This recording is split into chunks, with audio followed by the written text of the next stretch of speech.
Twongeye kubasuhuza nshuti ba News Africa, amakuru hatugezeho none ahangaha. Twongeye kubasuhuza nshuti ba News Africa, amakuru hatugezeho none ahangaha muri iki gitondo. Abasirikare b'u Burundi bagera kuri 472 nibo bamaze kumenyekana baguye mu gaco kabatezwe na M23. Imirwano ihanganishije umutwe w'inyeshyamba wa M23 hamwe n'ingabo za leta ya Kongo, iyi Burundi ndetse n'abasirikare bo mu muryango wa Sedensi ukomeje gukara, dore ko nyuma y'uko hatangajwe ambiscade yatanzwe n'ingabo z'u Burundi ziri muri iyo mirwano, ubu noneho umubare w'abamaze guhitanwa nayo wamenyekanye.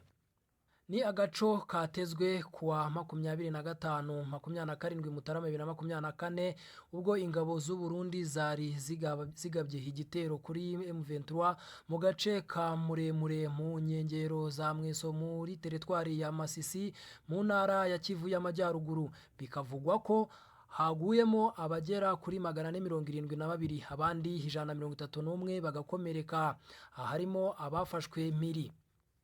Si ubwa mbere abasirikare bakomoka muri iki gihugu baguye muri iyi mirwano hari benshi, kuko hamaze igihe hatangajwe impfu zabo, dore no mu kwezi k'Ukwakira 2023 muri Kicanga haguye abasirikare b'u Burundi bagera kuri 200, abandi bagafatwa mpiri.